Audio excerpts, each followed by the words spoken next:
And we're here. Happy Thursday, everybody.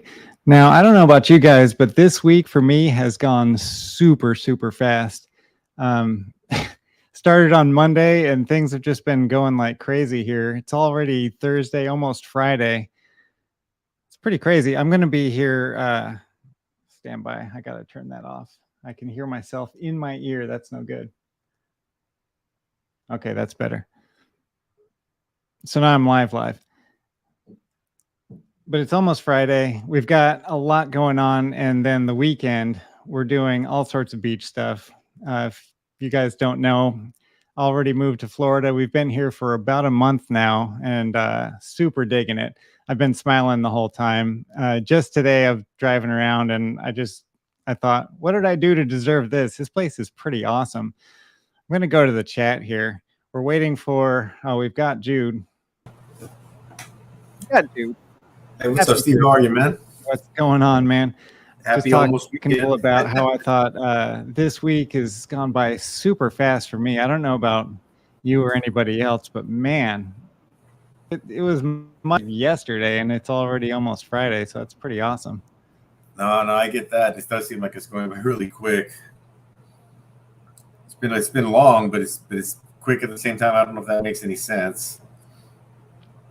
So Bill Beckett says he took a nap so he can watch a while. Bill, you're probably on the East Coast like I am, because right now for me it's 10. It's just 17 after 10, so I'm going to be dozing off here pretty soon. Yeah, I think Bill's in Massachusetts right now. Let's see, who do we got in here? We got East Coast Ken. He's in I want to say North Carolina. Joe Mama, I do not remember where he's at. Raging Cajuns in Tennessee. Sergio's in San Diego. We've got some East Coast people here. Bill's in Massachusetts. We're spread out all over the country right now. You're in Florida. I'm in California. Yeah, heck yeah. Yeah, we've got the late night live stream going on. Yeah, what time do you normally come on, Jude? It's a little earlier than this, isn't it? No, it's usually probably about 10 minutes from now. I usually probably. Oh, is it? I think sometime between. I always say I'm going to try to do it earlier and start around 7:15, but it usually ends up being around 7:30, 7:40. Yeah, I remember watching your streams back when I was West Coast myself. So maybe that's why I think it was earlier, because back then it was. Oh, back then it was a lot earlier.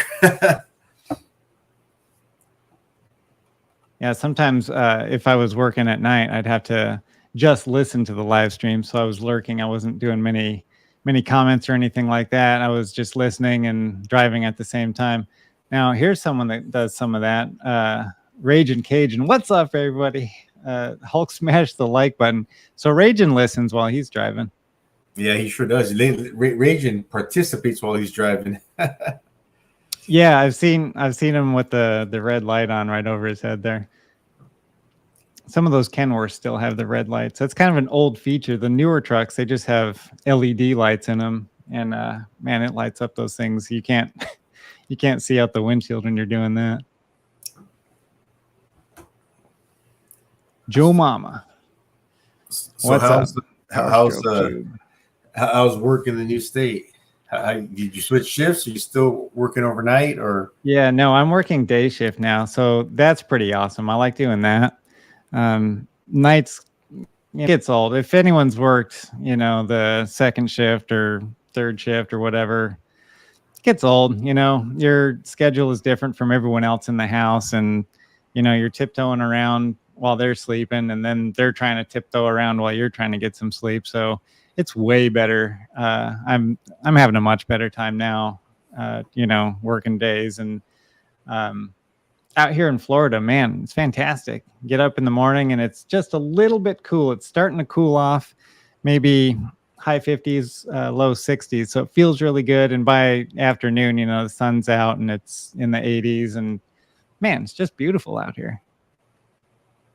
Oh, that's cool, man. I'm glad the weather's starting to cool off a little bit. I mean, this morning it was like 60 degrees, and which is still kind of warm for this time of the year, but it was overcast and cool. It was a real nice day, but then by lunchtime it was really like 94 degrees. So that's during the summer you guys were getting over 110 degrees. That's crazy for Southern California. Quite a few days we were doing that. What's happening, Ken? What's up, East Coast Ken?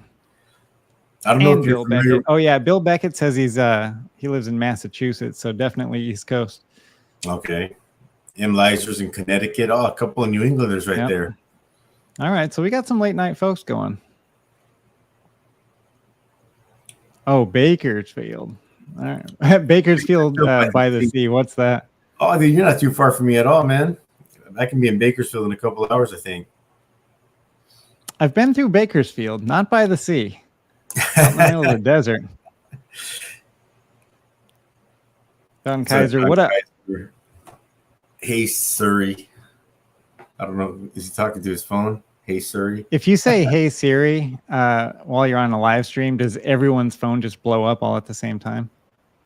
I don't know, but I've definitely had my phone chime on during the live stream when people are talking. It thinks we're talking to them.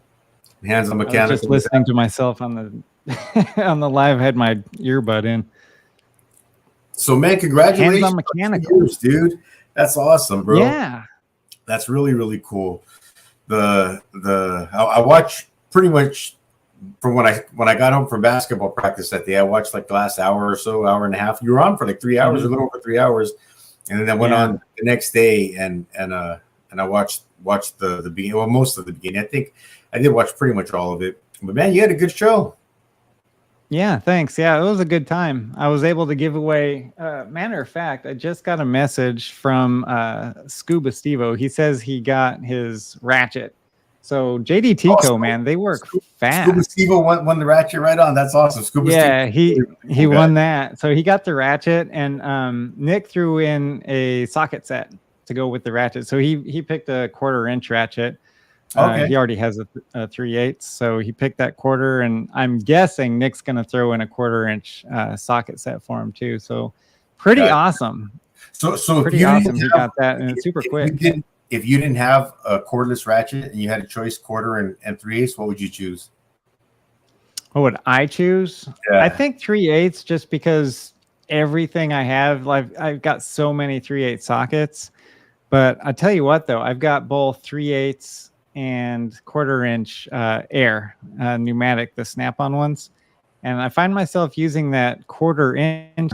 I like it because it's got that screw on there that you can dial in the speed on there, and I can dial it way down and put in like gasket bolts for, say, like valve covers or something like that. I can dial it way back, and I'm not going over torque. I can just run them down, and then I can go in and torque them later. And I had it set to where it was perfectly like 70 inch-pounds or something like that, and then I can just go in with 1/8 of a turn and beep beep beep and get them all done. So I don't know. I think I like that 1/4-inch myself, even though I said I would probably get the 3/8. I use the 1/4, the one that I have. I use that one more often. What about you? What do you use? When it comes to that, I think, even though everyone thinks, I'm working with 1/2-inch and 3/4-inch tools all day long, I use 3/8 and 1/4 most of the day. And if I had a choice, I would probably go 1/4. That's the tool that I use. My most used tool, day in and day out, is the 1/4-inch snap-on ratchet. Yeah. Now, what's weird though is when I'm using regular hand ratchets, I'd probably go 3/8. I think that's probably the most common ratchet that everyone has. It's probably like a 9 to 12-inch 3/8 ratchet. That's probably everybody's go-to, no matter what brand it is. That's my guess. And it was probably also with the flex head. Harvey Mushman, what's up? Alabama Harvey Mushman in the house. Alabama, representing. That's not too far from here. Oh, I see we got the brown M&M, Miguel Martinez. What's up? What's up? He says, ¿Qué pasa, mis amigos? ¿Cómo estás, Miguel? Todo bien? Todo bien, I hope. Miguel's a real cool guy, man. He's been a big like follower for TTS since the beginning. He's a supporter. Dale Lucid, I'm not sure. I think, are you familiar with Dale? Dale Lucid. Yeah, he nicknamed him Brown M&M.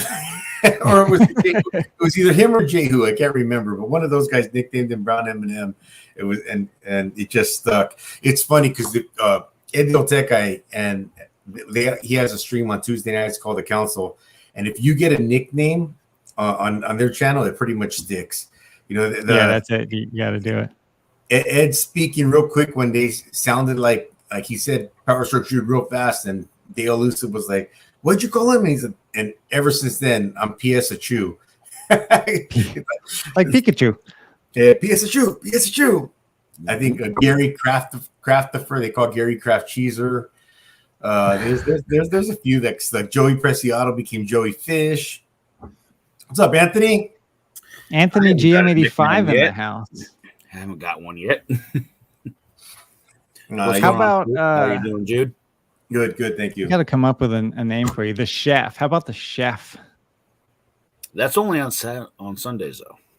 Yeah, I was just before we came on, I was watching your video about the carbonara, which looked pretty good. That looked really good, actually. It's quick and dirty cooking, man. Yeah, one pan, just throw it all in there, and you got yourself a feast. I'm mad. I lost like over an hour and a half worth of footage I had filmed for cooking videos and like other content. I had 2 videos actually for TTS on this phone that broke today. How'd you break it? It fell out of my pocket and landed on the ground. Oh, that sucks, man. It wasn't drop rated for 10 plus feet. Ooh, they're not. No, not really. Larry Borgstrom says hi. What's up, Larry? I was like, Larry Borgstrom, hello. This is different for me, Jude and Steve. I'm using a laptop the first time. I could actually see the chat this time. Hey, yeah, I don't know right. why you always use your cell phone, man. Laptops are awesome. Mid-Atlantic Tools. Hello, Mark. How are you? What's up, Ken? Yeah, I've been using my cell phone until just now. I've got my my desktop out, so I've got the mic and everything all set up.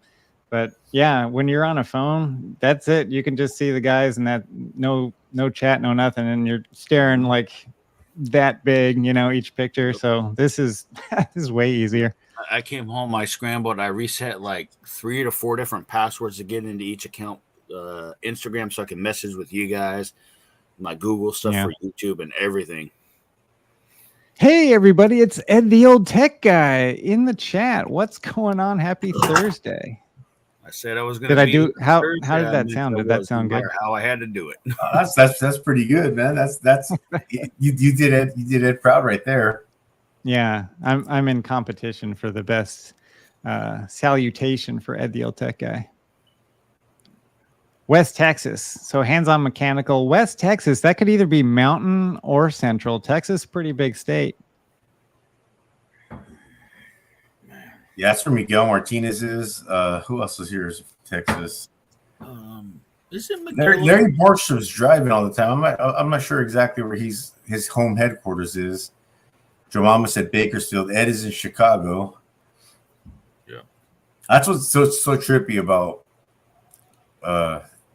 all of this. You know, all of us just chatting and chilling like we're in somebody's garage having a beer and talking shop. And kind of like this laptop because I could see everything going on now instead. Yeah, that's good, man. It's a lot easier that way. I mean, I lost $2,000 and they wouldn't warranty my phone on the spot for me, unfortunately. So got to wake up and spend money tomorrow morning, though. But now, what kind of phone do you have? I had a Galaxy Note 21 or something, I think. The Note, I think the Note stopped at the 20 Ultra. I had the mine still had the stylus in it. I think it was the 19 or the 20. Okay, one of the two. I didn't like the phone in general, anyway, though. So I'm actually disappointed that they're not making the Notes anymore. Oh yeah, they got rid of them, huh? 21 and 10 thumbs up. You got to find one of those phones that fold up, and you can fold it up into your pocket. You've got it looks like a flip phone now. And I was like, man, I'm just like, I almost bought a flip phone like I was when I was like 22 again. Those things are indestructible.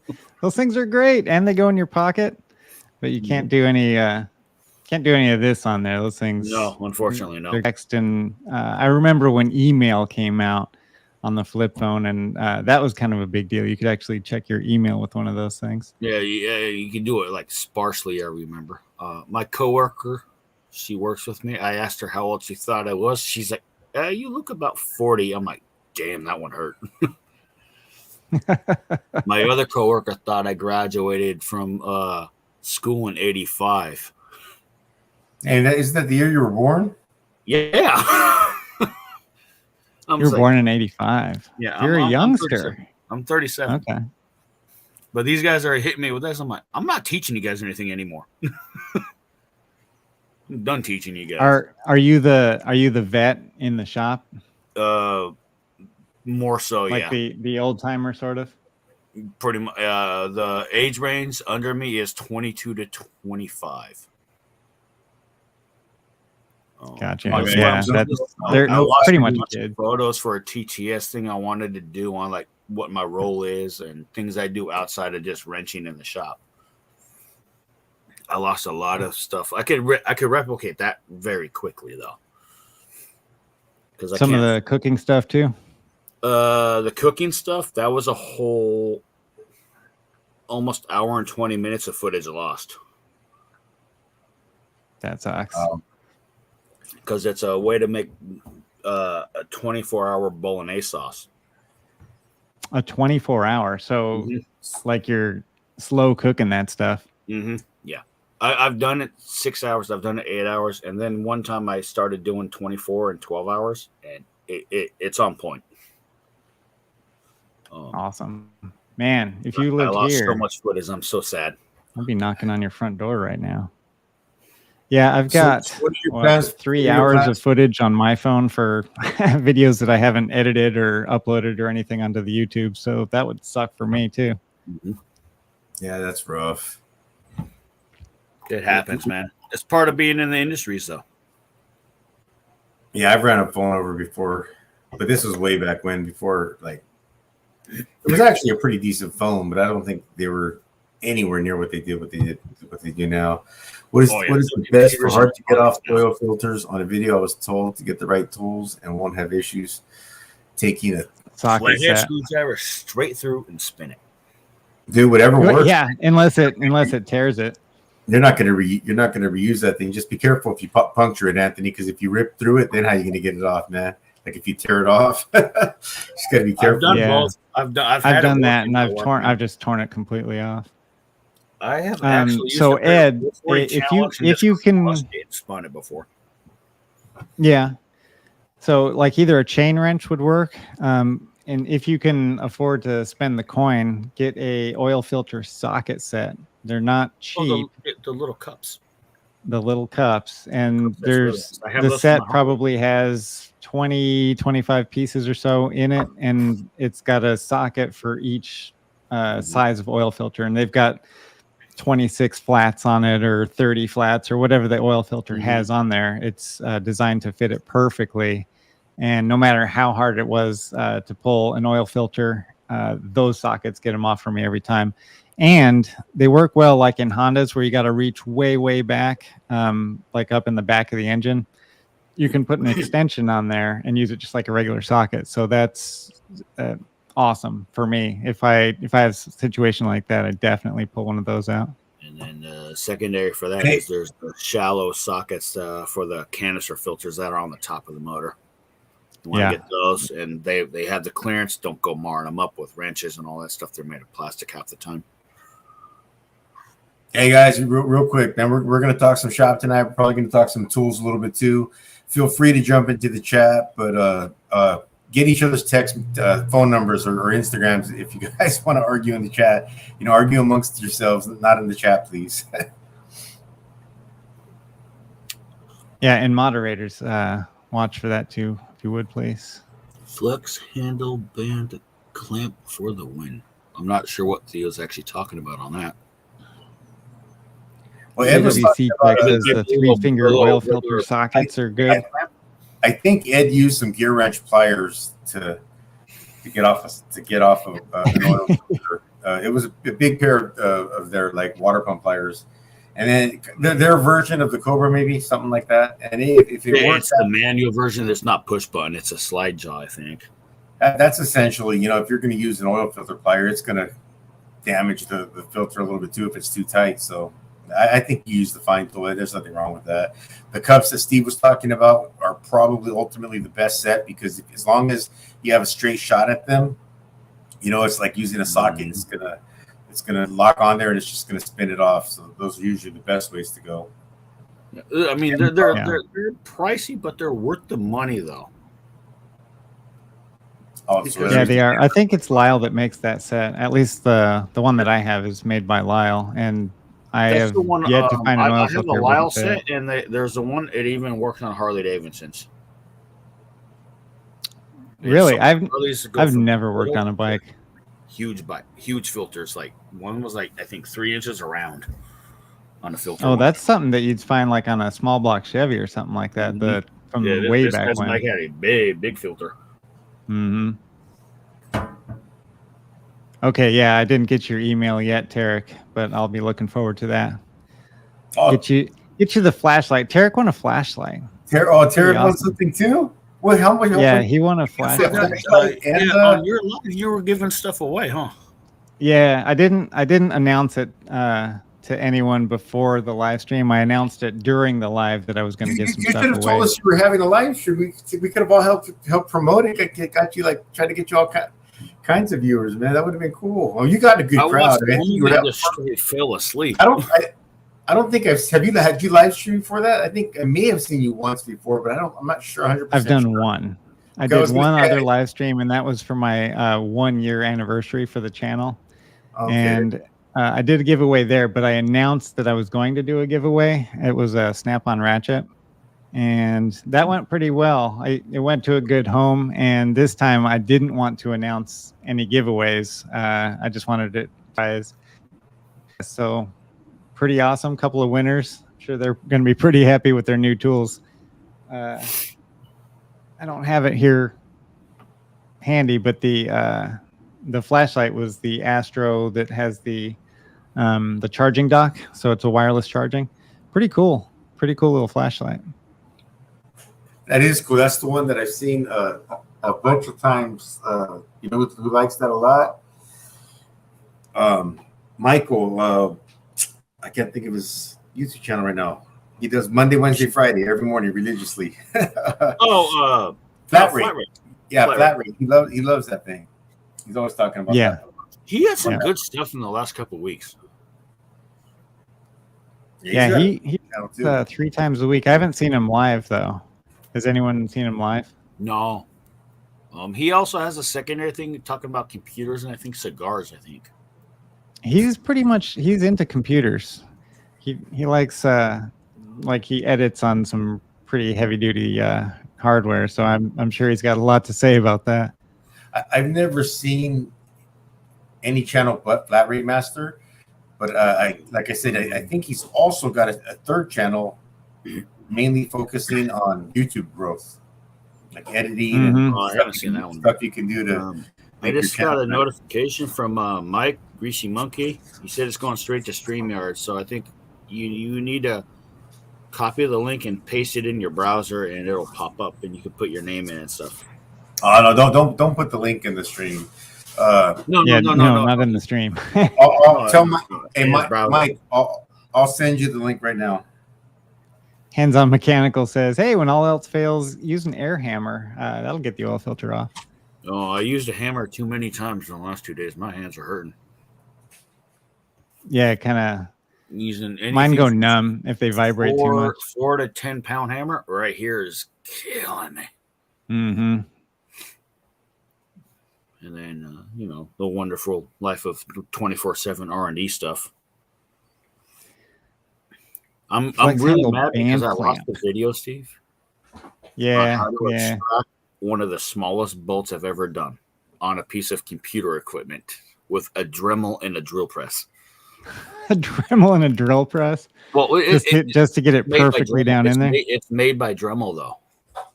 It's meant for a Dremel to go into it, and then you can. Oh, it's a Dremel press. It's made by Dremel as the brand. It's made from that. That's kind of cool. I used it to drill into it, and I just used like speed 2, speed 3.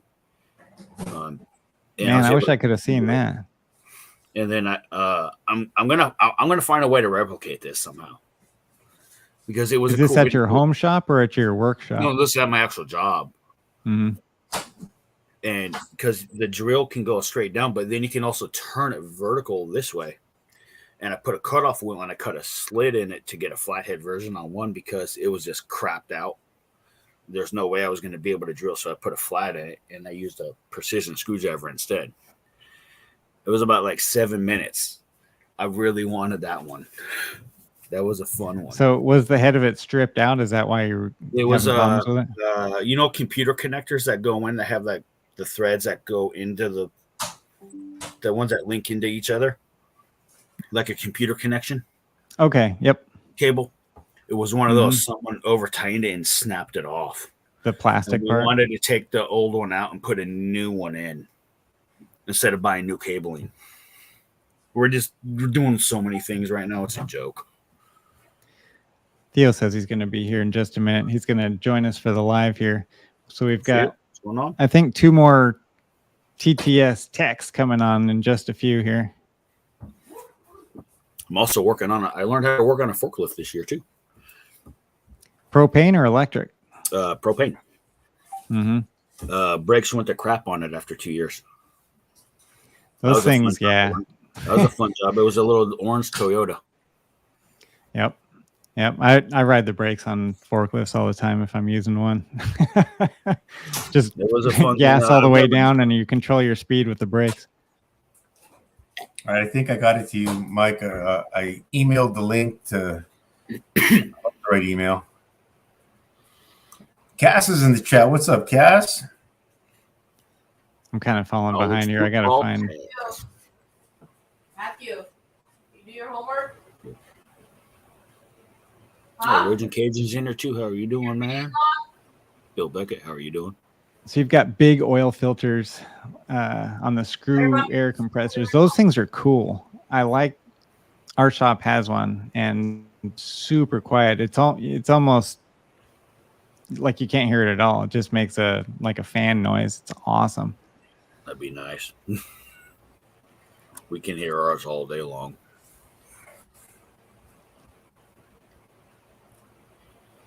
6 inch or more diameter. Yeah, Theo works on some bigger equipment. Well, 6 Theo inch in diameter. does Yeah, my little kit. stuff. Right. Yeah, my little kit of sockets is not going to fit something like that. Yeah. That's something Theo where you're going to want like a chain wrench. I use every day. He's like, that's not a wrench. Something you got to use 2 hands with. Well, apparently, no. My inch and 1/8 snap-on wrench apparently walked away today somehow. I left it. Your what walked away? I left it with 3 different I left it with 3 coworkers doing a bill while I was doing something else that was much more important, and somehow my wrench is not where it was when I left. It didn't leave the shop. I know that for a fact. It'll just show up. It got probably shuffled into the shop toolboxes. Unfortunately, yeah, I don't know how you can do that. Dude. I couldn't just have multiple people on my shift, let alone 3 different shifts, just rummaging through my toolbox and my tools. No. I lock up my box, but I very specifically my oh crap drawer has a lock of its own. Yeah, but I mean, you've done plenty of videos with like showcasing coworkers' tools, man, and it's like they leave stuff open for you to use. It's just like, wow, man, it's crazy. Yeah, this is the first job in a shop where I'm okay with it, because the only thing that I'm mad about is when we start bringing outside contractors in, because like when we do certain building maintenance that's above us, where we have to have it done by code and city stuff. That's how I lost my Nipex flush cuts and stuff. They just grab stuff. Oh, those contract. Oh, they probably just threw it like in their job box or something. They literally took they took the shop's Milwaukee stuff that we had. So Mid-Atlantic Tools put the name of the. They all used Milwaukee, and somehow all of our stuff just disappeared. Happy Thursday, Theo. What's going on? How was everybody today? Theo, man, how are you today? Well, I'm peachy, my man. That's awesome, dude. I'm doing good. I'm doing well. Thank you. I'm okay. I'm actually happier that I'm here than I was the rest of the day. Oh, Ed. You didn't win anything. You didn't come to the stream. Yeah, maybe I should advertise a little bit better than doing a live stream, but next time we'll get you something. Bill, Larry. Well, when he finally gets in here, when I didn't do a 1 year or 2 year stream, but I did a monetization stream, and I gave away a pretty decent little price pack, and the next panelist that jumps on the panel, you know, if he's struggling to get on right now, but when he gets on, he can tell you all about it, man. Mike actually won my. Oh, he was the winner? Yeah, he was the winner. That's cool. It was cool. JD Tico. I was going to send him a card. How can I have a contest and not have my own deal? You know, in it. So I told Nick. I said, "Hey, I'm going to give you guys a waiter's address and just mail it for me. I'll send you guys the money." He's like, "Nah, that one's on us." So Nick just sent that one. OEM Tools commented on a video, said, "Hey, I see you're doing a contest." He's like, "I know you like green. I've seen some OEM tool stuff in your videos in the past." He's all, "Can we donate something just to your winner?"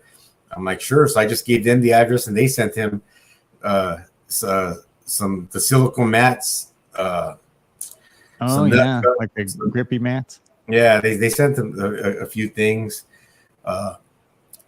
From a year before that, Anthony had given me some tools to give away on a live stream.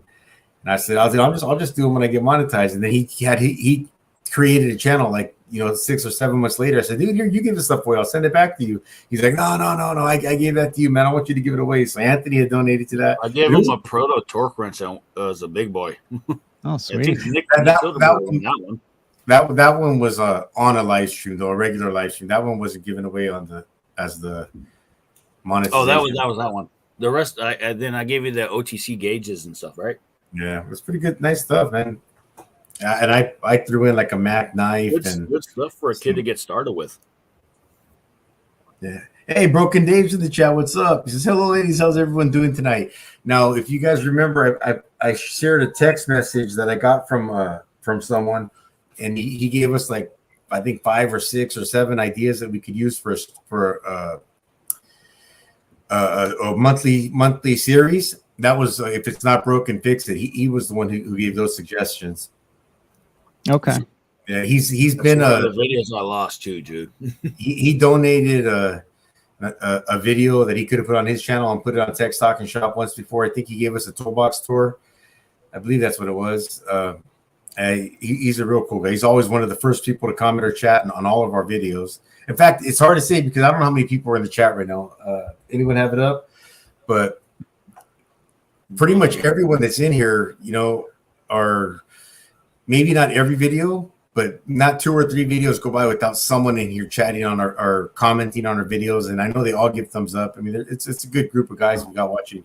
I mean, we're I'll say right now we're a cult following. We're by no means Chris Bix, but who knows? Maybe someday, right? One of these days we'll get there.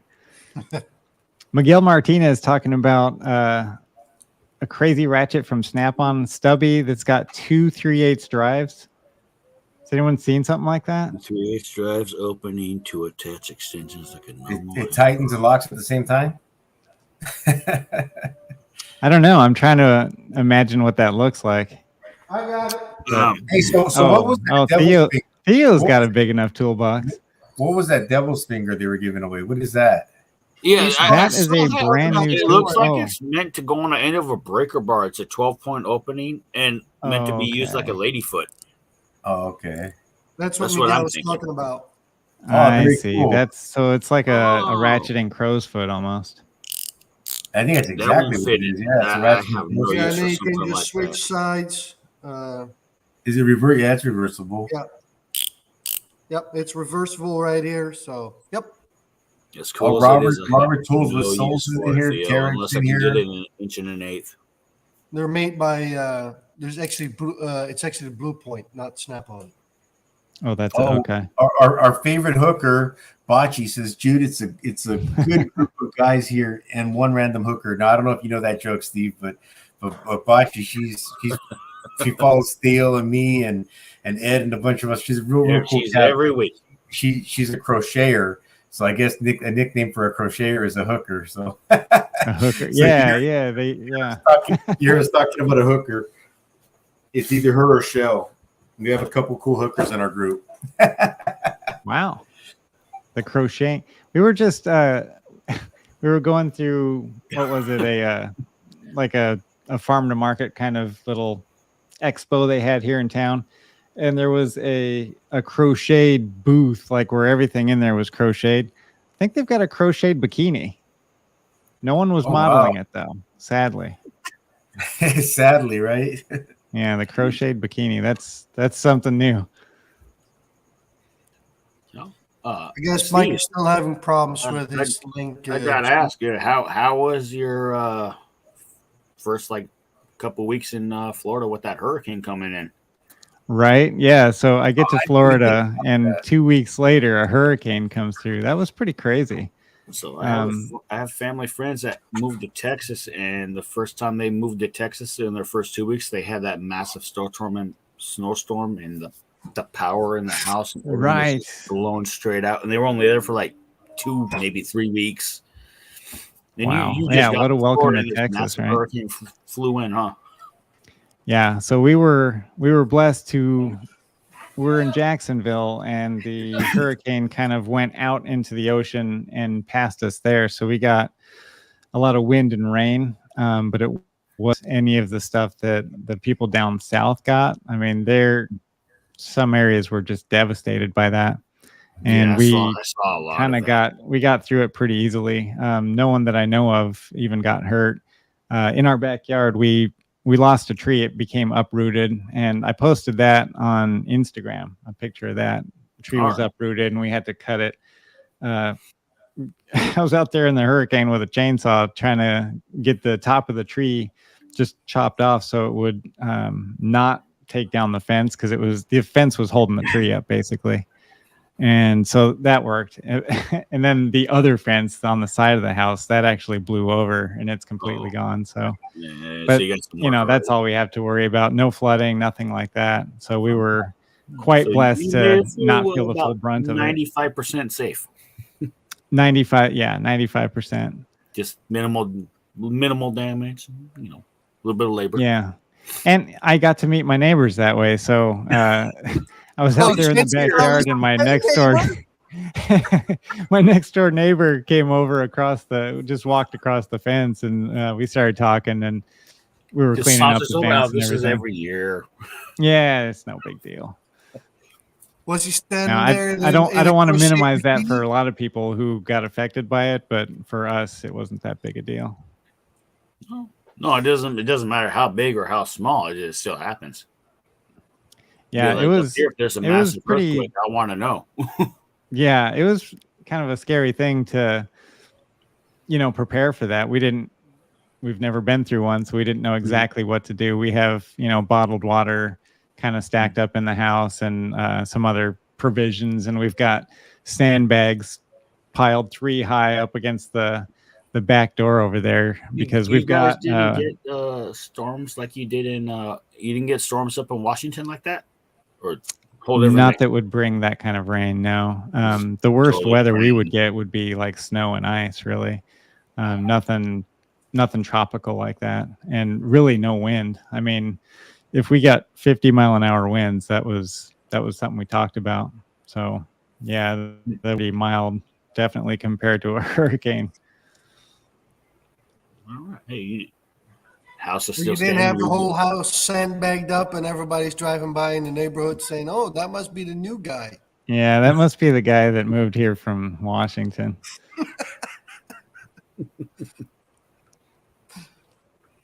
Bill Beckett's got 2 naps in, so we can go for a while, and Bill will still stick around with us.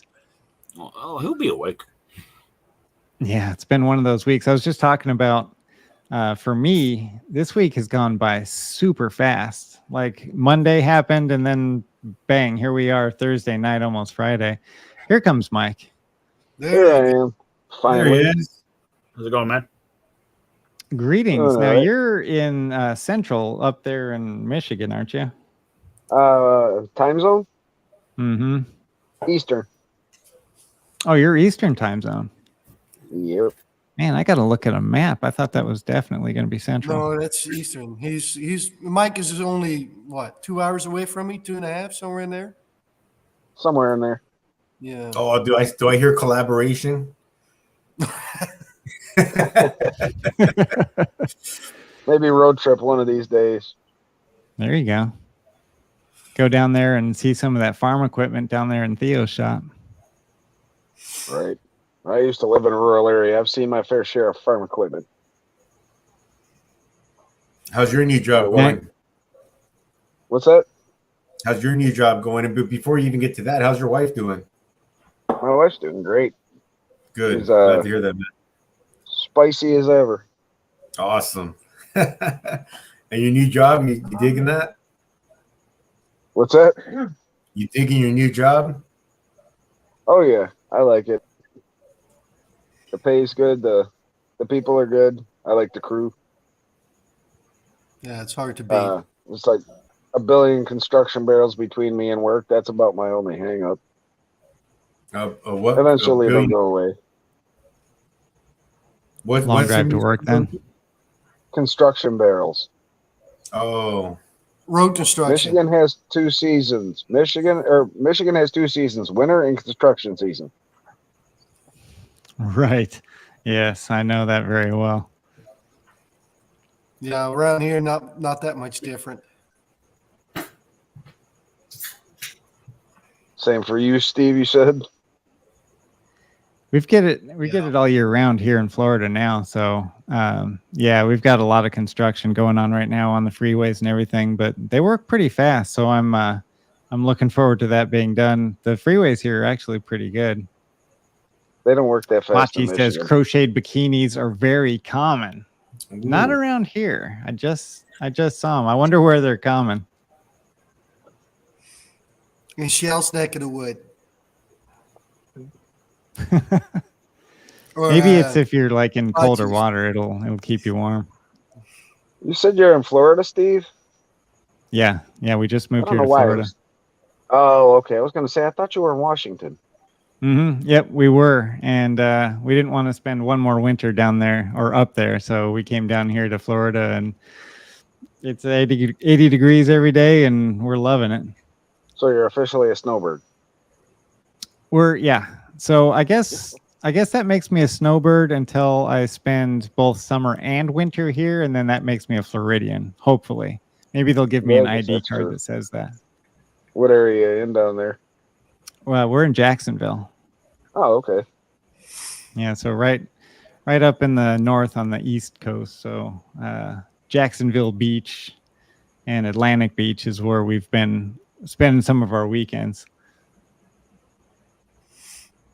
Sounds like a good time. Got to be better than Michigan. Yeah, you've got lakes there, but is going to the beach a thing for you guys, or not really? Once in a while. I mean, It's a little I'm colder. 50 now, so I don't really hang out on the beach, and this time of year is not a good time to go out there. Right, yeah. Start getting that that's- cooler wind and all that. Oh yeah, it tends to be pretty cold. Hey, Shell joined us now too. What's up, Shell? That's Hello, our other hello.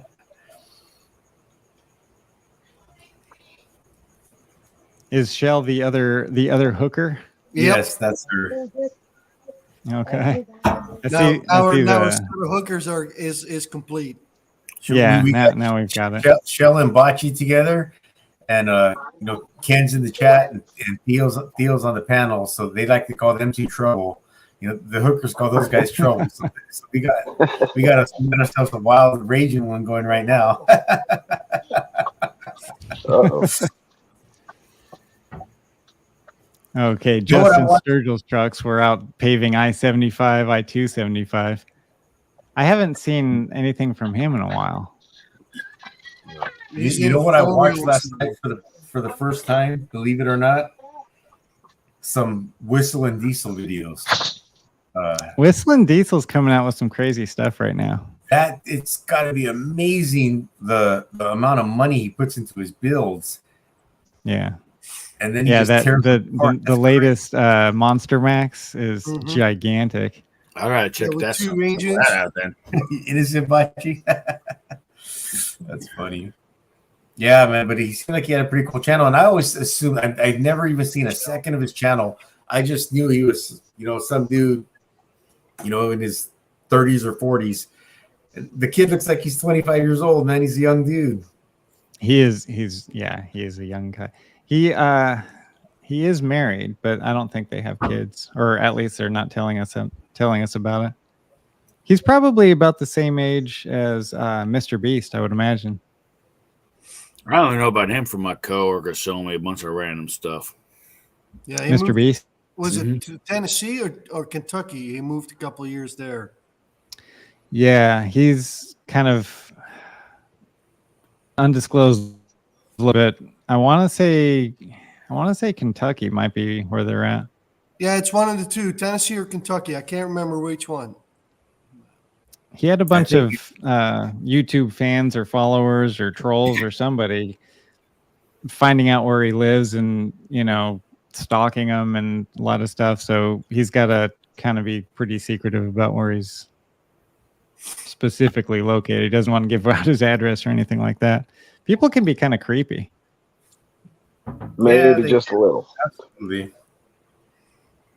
It's a good thing that I'm not a YouTube star. I don't have any stalkers or anything like that. I don't know if I'd want that, man. Completely safe. No one knows who I am. No, we don't. We don't peg on anybody's radar or anything. Oh, Terry says it's in Tennessee. I wasn't sure if it was Tennessee or Kentucky, one of the two. All I know is if I go to Indiana, Theo, I'm going to ask you for a job. Oh, yeah? Well, I need someone to give me a job when I move. Oh, My gas prices, really? huh? My gas price is $7.20 a gallon. Yeah, you're over $7. Yeah, that's terrible. I was filling up the other day, and there was this girl filling up on the other side of the pump, and I just said, like, "Hey, how you doing today?" She's all good, and I was like, "Man, it's crazy. Well, gas is going back up again." And she's like, "Yeah." She's like, "It was cheap last week. Last week it was still $5." And I told her, I said, "Man, the worst part about that is that they have you trained or us trained to think that $5 a gallon is cheap. Right. They're stoked for us to say that. They're like, oh yeah, they think $5 a gallon. We have them right where they want them. Yeah, we're still south of $5 a gallon. I was talking to Mater, Indiana. and Mater said for premium gas, 91 octane in Texas, he said was like 3 something a gallon, and I'm paying $7.20 a gallon for it. Oh, Yeah, I just paid $3.12 or something like that yesterday. okay. Well, I'm nestled between those two prices. Ours is, I think, $4.50 a gallon right now. It's pretty high. It's not California high though. We're in Metro Detroit. Oh, you're in Michigan. You're where my big facility is actually. We're outside of Livonia. Oh, okay. Yeah, I'm about 45 minutes from there. We have people from Michigan come in all the time. Oh, okay. They come to California. They're like, "What the hell's going on with all this stuff?" Who is Roman Atwood? Yeah, I got to find this podcast because he says Whistling Diesel talked about not being married on the Roman Atwood podcast. Haven't heard of him, but I'm going to check that out because I'm kind of interested. Can't chime in too much. I don't really follow the guy, so I know my son does. Yeah, it's mostly comedy. You're not going to learn much from him, but his videos are pretty good. And man, he's got a pretty big budget too with cool builds, and he destroys stuff because he's a big YouTuber now. The little bit I've seen of him, that's mostly what I've seen. The only thing I don't like about it is once you watch one video, your whole feed plugs up with that. Yeah. So- YouTube really pushes out the big YouTubers when they see you interested in one of them. Shell points out that she only paid 99 cents for gas, and she wants to thank Taco Bell for that. Bean burrito special. Ain't no 99 Do they cent still Taco have Bell by 99 me. cents Ooh-wee. stuff on the menu there? I haven't seen a 99-cent item in It's actually like a a while. $1.20 cents here. I don't think so. We paid almost $60 for 3 of us to eat like a couple weeks ago. I was That's like, at Taco terrible. Bell, this is ridiculous. It's Oh, not the even real 60 bucks food. at Taco Bell? Yeah, and I mean, Man. we didn't pig out either. It was like three, They four should pay items you to apiece. eat there. Yeah, I think Taco Bell's exactly. I cook terrible. for myself. I like the way you think, Steve. I got a piece of pork belly. Suggest I'm that gonna next either time you turn go. into bacon, or I'm going to make it into a pancetta. I'm going to hang dry it in the garage. See, So I would text go us, to I would guys. pay to go to Anthony's and eat there. That sounds he's making some good stuff. Right? Better than Taco Bell. Oh yeah. Oh, Theo. Even though my phone broke and it cost me $1,500 that my phone broke, I did something positive today. I opened my own Kimball Midwest account. There you go. Ah, So next week I'm going to have a list of stuff I want for my Kimball rep shipped to my house There you go. because I spent about $5,000 worth of company money today. Yeah, it's always fun spending they, somebody we need else's money. taps and dies and these drill bits and stuff. And yeah, they got some good stuff. I ordered a Ness rethread kit that goes SAE and metric. Yep. The little weird spindle thingy. Yep. We ordered I one. got one. I got one in my eBay basket right now that I'm. And we were talking about gas prices right now, but not just prices of gas is going up. Prices of the tools are going up because I know like JD Tico always shows his sales on Instagram and on the deals that he's having. Facebook stuff too. And right now he's got the Lang thread restore kit. Mm-hmm. He showed it on sale for $95. The one that's in the little box, dude. Yes, and he's got it on Was sale. it 95?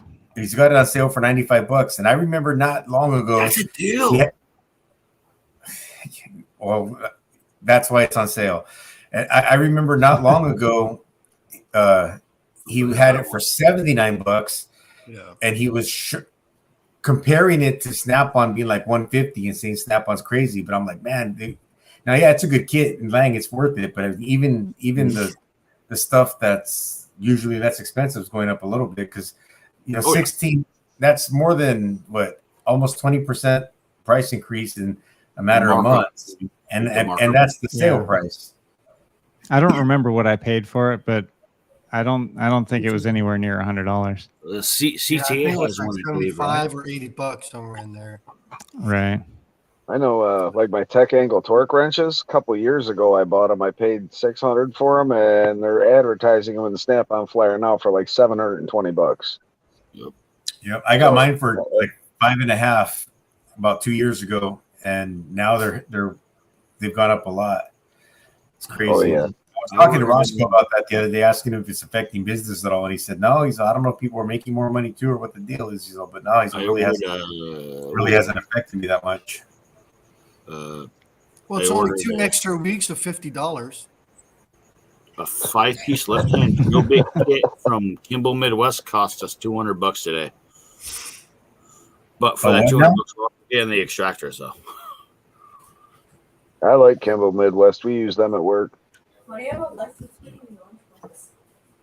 So speaking of prices going up, how's your shops doing? Have your labor rates gone up at all? Any of your shops? Yeah, they have ours. I'm an hourly guy. We charge what we charge. I've only been there about 4 months, so I can't really tell you. They haven't gone up since I've been there, but I venture to guess they went up before I got there. Yeah, we were at $90 an hour about a year and a half ago, or I think I've been there about a year and a half now. But right after I started, we basically went up to $100 an hour for everything. But now for like stuff we have to be competitive on, like brakes, AC work, stuff like that, we're at $112.50. And for anything where we're tearing down stuff, pulling a motor, doing CV axles or anything like that, we charge $125 an hour now. The shop up the street from my house was charging $85 an hour, and they just moved locations, and then they kept a small location up the street from my house, and they're now charging $180 I think 15 an hour for pretty much anything. I'm not sure what's Yeah. going on with that particular shop though. We're at 130 an hour. 130 an hour. 130 an hour. But then again, that's Detroit area, so big Dealer- cities. That's You work high at a even- dealer. Big that's cities. high Yeah, Always, even you for work at a Detroit. dealership. yeah, but big cities. Dealership. Go ahead, Theo. I'm sorry. Big cities always have higher prices than out in the sticks. Yeah, but it's high even for our area. Okay. The shop I came from was like $100 an hour. That I left to come to this one was like $100 an hour. So that's a significant jump. But they make the money. I'm not going to complain. I had to remind my boss what we were charging when I started versus what we were charging. At this point, when he said that, when I had to negotiate my raise. Big range. Thank you, Miguel. Please, everyone, hit that like button. Yeah. Check out some of our videos. We have long ones, we have short ones. I mean, it's a cool channel. If you want to see a sloppy video that might make you laugh, you can look at one of mine. If you want to see a video that looks like Or even mine. commercial on NBC, or it could be on the NBC network, look at Steve's. And then there's everything in between too. Steve's like the CNN of the TTS, man. Professional as hell. The TTS anchor, the anchor man. There you go. I've been the weatherman though with the hurricane coming through. Yeah, you can do that. Oh, you should use that as a backdrop one time. Yeah, I've got a background for Florida, but I don't have a hurricane background. I'll try that one next time. You're gonna start seeing a lot of rust. You know what? A lot of people have been commenting on a couple of my videos where I can get a bolt out pretty easy and all that, and they're saying that's not going to happen in the Rust Belt. No. I have zero experience working on Rust Belt cars, and I've seen Eric O videos. They look terrible. Everything he's touching, he's either using an air hammer or a torch. For me, I can just kind of pull it out with my fingers. Yeah, Detroit's pretty we've been much the using same. torches for a lot of stuff lately. Yeah, same thing here. Have you seen my Rust Belt Chronicles video? That just about explains it. I don't think Yeah, I I gotta know, see but I'm that. gonna have to check it out now. You're kicking the floor pan out. It's getting No, out it of the was way. cab corner. But yeah. It's pretty Yeah, good. cab corners on like old Chevys or old Fords or something. Man, they go quick, don't they? Around here, oh yeah. Yep. Oh, I got a GMC pickup, and the rockers are both rusted out on them. Cass is in the house. Cass. Happy What's Thursday. going on, What's going Cass? on? What are y'all up Should be to? getting ready for college football. Around here, We got all around that. here, That's all it's very taken care of. very simple, Steve. If the cab corners are in good shape, that means the entire vehicle has been took care of. So you just got to put just like the tip of your boot right on there. You don't even have to get down you on the just put your ground. thumb on it. If it doesn't flex, Good to go. yes, sir. Because you don't want to put your boot on there because you'll press right through it if it's in bad shape. I bet if you just blow on it a little bit. That could be too. Waiting on parts, Bill. I'm almost done with it. I got the heads on, just waiting on timing chains right now. Oh, that's what you've been working on, Theo. Jeep. So Bocce's never been in a Harbor Freight, but has been in a Home Depot. So what about that Milwaukee half-inch, that one that breaks? Torque Test Channel did a review on that, and time after time, people are getting these things right out of the box. They fail on the first try. What about you guys? Are you less likely to buy a Milwaukee tool right now? I don't buy Milwaukee tools. I buy certain things from them, like my Sawzall. But I did That's double check Milwaukee. the three in the shop. They are A models. And I told the guys, don't turn these in for the new ones Right. until we know what's kind of going on.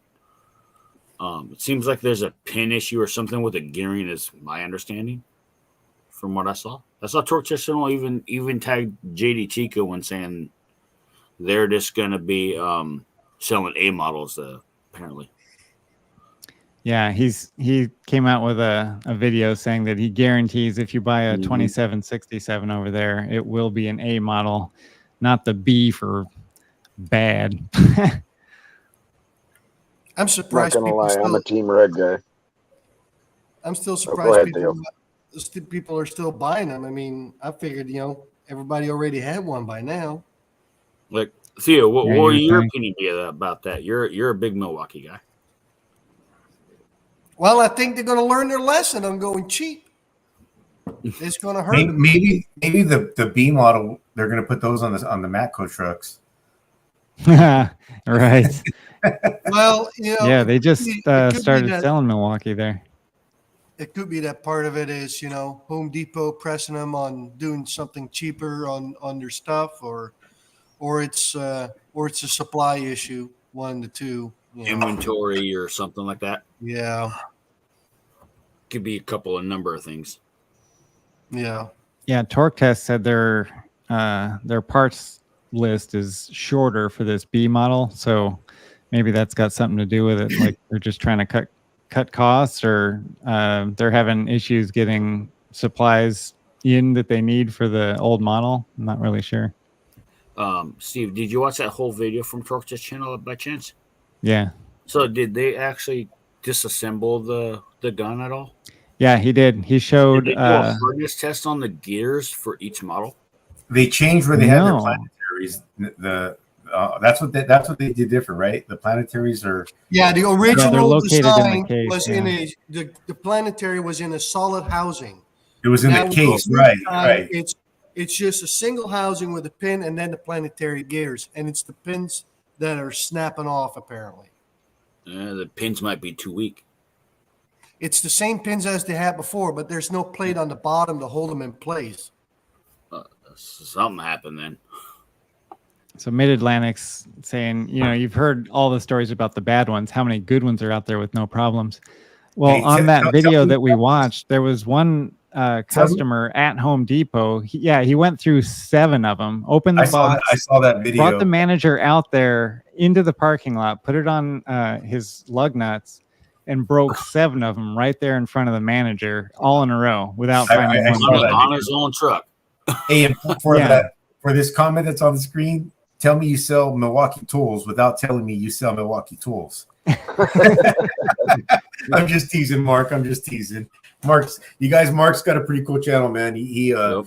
He's got a cool series of I think he calls it what the techs are buying, and he shows himself restocking his truck with all the stuff that he had to order from the previous week. So it tells you what other guys out there, doing what we do, what they buy. I think that's That's a cool idea. That's a good one. That's a good idea. He's on there every Sunday. Giving man. away the trade he actually- secrets. He squeezed his way into Sundays for me, man. It was always I would get up, I would watch Lindsay, I would watch Yeah, Lindsay, Project- I haven't seen nothing from her in a minute though. I've been lazy. I would watch Lindsay, then Project Farm, and then go about my day. Now I got to watch Mark's video too.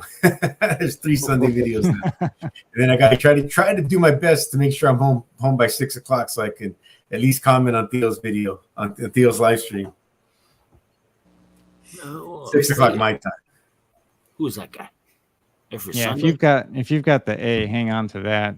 Don't swap those things out. They'll go back to what it was. They can't. I don't know. They can't afford this right now. I don't know. My Milwaukee gun, I've had it for a couple of years now, and it's still going strong. Rip tires with it every day. You know what I think is cool though is that we've got this tool community here on YouTube, which is growing every day, and companies can't get away with stuff that they used to be able to get away with because Right. the minute it happens, everyone hears about it. So good on us. We're changing the industry because they're watching this and they're trying to put this fire out as quick as they can. Well, we're Right. also the consumers and stuff, and we know what we're talking about. We use these tools every day and all that stuff. All of our input does matter. That's just my opinion, though. Well, as far as they go too, I'm Team Red. I've all my electric stuff is Milwaukee, except for my ratchets. I'm currently converting all those to Snap-on. Oh, you should wait on that. Milwaukee's coming out with the new one. Oh, a Gen 3? Yeah, I just pre-ordered mine. I'm actually switching sorry, from Mac. is that the what is it? The new high torque slim lines, Theo? No, high speed. The high speed ones? Yeah. They're the slimmer head design, huh? Yeah. Yeah. Yeah. Kind of pretty much what you did with the 3/8 into the quarter body, right? Yeah, it's going to be, and it's even slimmer yet. There you go. So And How you about the save trigger? yourself Did they some money. change that, or is it still got the paddle? same paddle. Paddle, yeah. Yeah, some people don't like it. You know, I can care less, but Doesn't matter to me. It's like an air tool. Right. So those are kind of dusty. Yeah, some of mine. There's still guys who use. I mean, at our shop, one of the guys uses a lot of air. He's relatively new in the game, so he probably, it's a lot cheaper to start off with air. So, but he's got some. And he didn't go like real cheap either. I mean, he's got like a Cornwall impact. I think he's got a snap-on ratchet, but he doesn't have any cordless tools. I think he had one. It was he had an earthquake, but that was the only one he had. That gun's no joke. Does it Yeah. last? Shoot, Eric O uses it. I worked with a guy who had an earthquake. Let me tell you, that thing's got some power, and he's been using it a while. So yeah, it does hold out. That's The good. earthquake air impact. Now that's no joke, and I can tell you because someone on this panel sent me one, and that thing's a beast. Yeah, the I haven't half tried inch is that. a beast. I know Those are Harbor 3/4. Theo sent me one. He I was like, who sent it to you? yeah, yeah. I bought that right before I bought the Milwaukee stuff. So I've always just ran IR impacts myself. I Yeah, the old currently school have stuff. No issues with any of them. The apprentice that I had when I was on Graveyard, he wanted to jump into the battery platforms. I told him, save your money, go air. We have airlines all over the shop. It's cheaper. Save your money. It'll all do the same stuff. And especially since we're not working on a physical vehicle, you don't got to worry about scratching paint and doing all that stuff. I just Just make can't them stand the hoses laying on the ground. That's my biggest problem. That's why Yeah. extension Tripping over. cords and hoses. Oh my God, I hate those. Oh, that was the biggest problem today. We had about, I think, 35 people in the shop today. I love the coil Everyone hoses. complaining.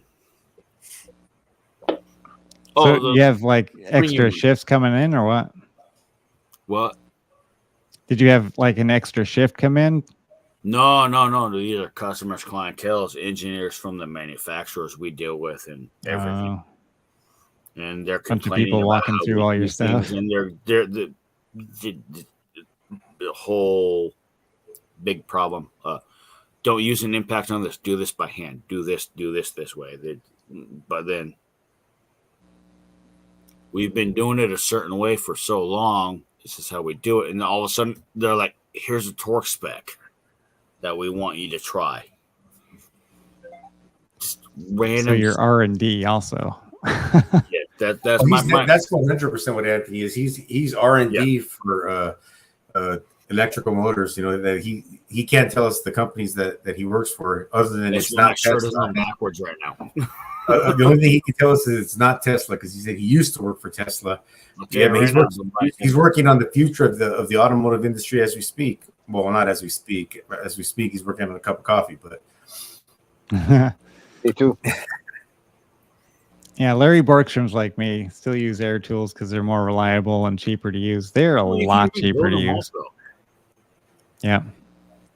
man, I've dropped an air tool in a bucket of grease and oil, and it just runs. I think I cleaned it, actually. I like the feel from an air tool. Maybe it's just because I'm more used to using them, and I know what's happening at the business end. And with a cordless tool, not so much. I don't get that same feeling from it. I think it's just, you know, over time you get that feeling. Just like who didn't use an air ratchet the very first time and it almost break their wrist, you know, because they weren't used to, you know. So it's just a matter of using it over and over and over and getting that touch. Getting that feel. Have any of you guys on the panel, have any of you guys ever used a Bluetooth impact wrench or impact driver or ratchet that runs and stops and bucks on and gives you the torque on the computer screen? No, So I used used one of when those. I was at the factory. It was made, I believe, by Atlas. So what happens is you would have your ratchet. It's not called a ratchet. It's called a nut driver. You just run it down like this. Hold it. You have it. Your light indicator, just like your digital torque wrench, red, green, yellow, Right. and it would stop, and then it would buck, and you would see blue, and then you would see green, and then that torque would be registered, and you could do the same job exactly twice. You would get a 53 or a 56, and it goes logged into a computer system, so every nut and bolt is accounted for, that it is actually torqued properly. Ed, the old tech guy on Team Makita, Team Teal. You don't see those issues with Makita. No. Team, normally green now. With the time, Green. it's a new Team adventure. Green. Ed, you got the tool's got to be used enough, you know, for people to see issues with it. No Hey. shining the tools. Even guys who say they're all Team Makita are running the Milwaukee 12 volts and flex and are talking. Here. Oh, there you go. What is that? Makita drill. Oh, Had this thing probably 10, 12 years. I replaced my Milwaukee corded cutoff wheel, the 4.5 inch, the little mini grinder, because I smoked it and ended up getting a Makita, same size, 4.5 inch, and no smoke yet. No magic smoke. It's all still in the case, so that's where it belongs. My dad used one maybe of those Ed's right. When it comes to corded grinders, get the DeWalt. Uh-oh. They got. I haven't tried a DeWalt yet. I got a 4 inch Makita that kicks the other one's ass still. DeWalt hasn't beat by a long shot. I used to go through a lot of them, running, you know, working with metal, and DeWalt is the only one that will last. Maybe I'll try that one next. I'm getting feedback here from somebody. Let's bring Cass back on. Oops, sorry about that. I hit the leave button instead of the chat button. Oops. Oopsie. I fat fingered it. I can't help it. Can you guys hear me? Yeah. Yeah. What's that? How things at the shop for you? Well, you know, I never really do anything, you know, easy. I always make it as hard as possible. So we went and made it's not really an offer if you go to try to rent a bigger space. I guess we went and inquired about a larger rental, and we put in our desire to rent the building. Now we're just waiting to hear back on it. So it's 4 times larger than where I'm at right now, and it's 10 times more expensive. So, oof. But you know, those numbers don't add up, Cass. Right. Well, you know, sometimes you just got to do dumb shit. So I'm just, you know, I'm jumping in with both feet. Hey, listen, I'm a professional at that. I got to have more room. We can't grow. We don't have any, you know, I'm working against myself at the fit shop right now. So I've got to have more room. So why not? Right. We'll see what happens. We went and we made our request today, and the realtor had to contact the owner, so they're going to get back to us tomorrow, and we'll have to go fill out some paperwork and everything. But we have pretty good renter's history, so I don't see why we wouldn't get it. That, and we have cash in hand. You know what they say: no risk, no reward. Yep, that's right. So what size is it? Oh, it's 4,000 square feet. 4,000. Yeah, that's pretty decent. That's big job. Room there. Yeah, I mean, because even when we were at when we were still behind Wagner Tire, we only had probably 2,200 usable square feet that we had. The building was like probably 3,500 square feet, but we could only use 22 of it because the way the doors were configured. Mm-hmm. This is 4 doors, 4,000 square feet. It's big space, but I mean, I don't have to move. Like right now, the fit shop's only 1,200 square feet, but really it's only probably 800 square feet if you kind of counter how much shop space we have. And so we're constantly having to move cars in and out, and it's just costing. I just kill some time. I mean, I'm working 16-hour days, but I'm not putting 16 hours worth of labor out there every day. So it's killing me there. So this is a more efficient move. And I'm not worried about it. It'll be fine. It's worth it to spend a little bit of money now, and then you're going to be more efficient and more money in the future. Always pays off too. Hey, check out the chat right now. Yeah. We got Derek and OG Scuba Fishing Steve right on top of each other. The two big winners from Friday night. Look at that. That's right. There we go. Guys. There's OG Scuba Fishing Steve-O. He just got his Milwaukee ratchet, so that's pretty awesome. And then Tarek, but he hasn't gotten his flashlight yet. That's on him. He said, I think he messaged you that he was going to send you an email soon. Yeah, he said he was going to send an email. So as soon as I get it, he's going to get a pretty sweet flashlight in the mail.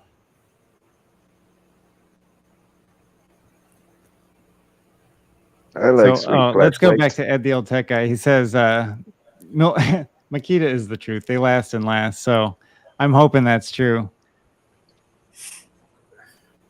I have seen a pretty good track record with Makitas. Have you taken it out of the box? Yeah. My dad used them for probably 20, 25 years. So I wonder if Makita, I don't know much about the history of their company. Are they another one of the brands that got bought out by some big conglomerate, or are they still the Japanese company they used to be? That I do not know. I think they're still on their own, but I'm not 100% sure on that. I'm sure Ed's Ed he's would got know the it, answer to that. Europe techs that work for large companies are given Makitas to use. Anthony's shop runs mostly Makita. It's not the fastest of the torqueys, but it does last. That it does. That's like the Toyota of power tools. They're not pretty, they're not the fastest, but they just keep on going. Actually, it's the Energizer Bunny. Makita is not that big in Europe anymore as what it used to be. DeWalt and Milwaukee are seriously taking over that market as well.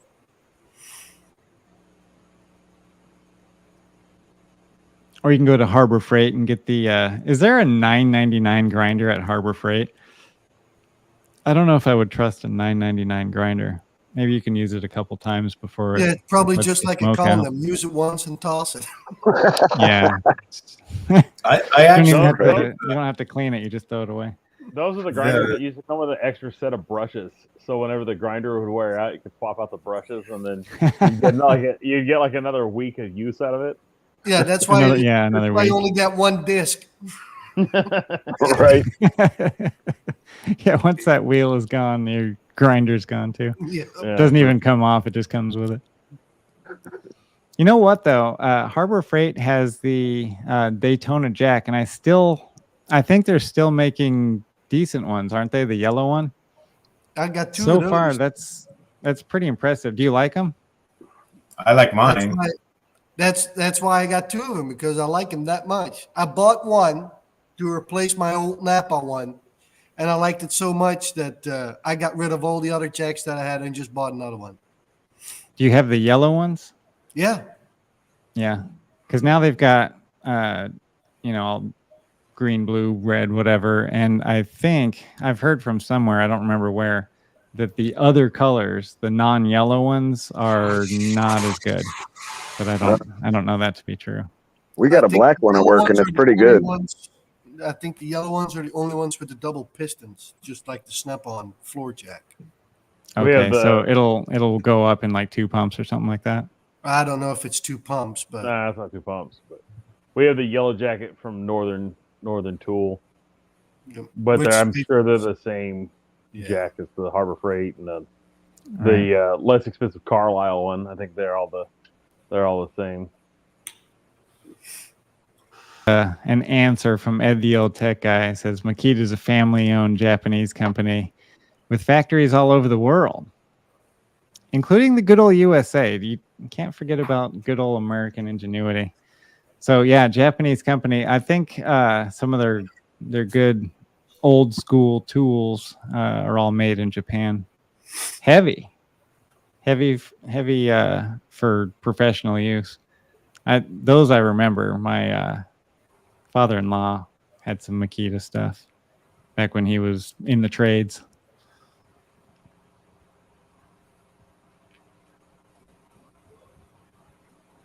Yeah, my dad was a carpenter for years. He used a lot of screw guns, drills, impact for nuts and bolts here and there. Not too many of those though. I have to agree with Dave on this statement here. The welding. So I talked about that in one of the videos on TTS, the Harbor Freight video, and I was showing the engine hoist, which isn't a bad engine hoist, but it's not a good engine hoist either. And one of the things that I noticed it's pretty terrible is the welding. All of those joints. Yeah, it looks like someone just took a tube of toothpaste and squirted it out, and they put a bunch of heavy paint on there. Looks terrible. And I haven't looked at the jacks, but maybe it's got the same crew of people welding. Steve, that 7-year-old kid, he learned how to weld last week, so he's doing Yeah, but it's also typical production welding. When you look at lower quality trailers, they are all welded the same way. Yeah, They set them on extremely high feed, high heat, and they just go. Don't get me started on trailers. Almost like a caulk gun. Yo, everything they do to trailers, it's all crap. Everything from the ground up. Oh, like the closed trailers when they put them together. I mean, I'm sure there's good quality ones that they make, but we always get to work on like the junk ones. They're like 2 years old. It's got they probably driven like 10,000 miles, and they went through a rainstorm, and now the inside of it's full of water. You're like, I don't want to work on this. Or they're like, my lights don't work. And you're like, great. Chaka Gillis making it in with the Makita equals basura. Basura. In the same category as Ryobi. Did you see the Ryobi the cordless lawnmower that I had? I did the 40-volt lawnmower. I saw the video. Yeah, I did. I'm wondering if he saw that, because man, I couldn't agree more. As far as that goes, just awful. I was super pumped up about it. Something you don't have to put gas in it. You can just kind of push it and go. Yeah, I'm not going true. California on this. I'm not. No. How big of a yard are you trying to mow, Steve? What's that? How big of a yard were you trying to mow? Oh, I think I measured it something like 800 square feet up in the front yard or something like that, and that battery couldn't even make it past that. Not even and one. Then I've got the whole backyard. I didn't even go in the backyard. It never once saw the backyard. It couldn't even get past the front. It's terrible. Damn. I don't have to mow a lot, but I've got a Greenworks mower you just plug in. It's corded. And okay. I don't have to work on it. You just got to kind of plan out how you're going to mow. And so it took me a couple times to really kind of figure out the best way to mow the yard with it. But, everybody makes fun of me because I have a corded lawnmower. And I'm like, well, I don't have to work on my lawnmower. It doesn't rain a lot here. Yeah. So I really don't have to mow, but, maybe 3-4 times a year. And so, a lot of times your mower just sits and sits and sits. And I have a riding mower, but I never use it to mow with. I just use it to haul leaves because we got a lot of trees. So, but other than that, no. I like got the that they're Greenworks. Quiet. Yeah, that's not bad, but I'm usually listening to music anyways. I don't really care if my neighbors can hear it or not. So, but I can already picture this. Cass going through behind his mower. That's right. Oh man, I jam down to some Taylor Swift while I'm mowing the yard. I'm just Little like, Tay Tay. yeah, get down some Tay Well, you there. dress like Ken, cowboy boots, extremely short shorts, and tying up your shirt. Hey, when you come to help me organize the toolbox, I guess you'll find out, right? There you go. Who's Taylor Smith? That a singer? Well, obviously, it's a singer. But Dude, what kind of music? dude, just stop, dude. Dude, just stop. You're killing me tonight, dude. You're killing me.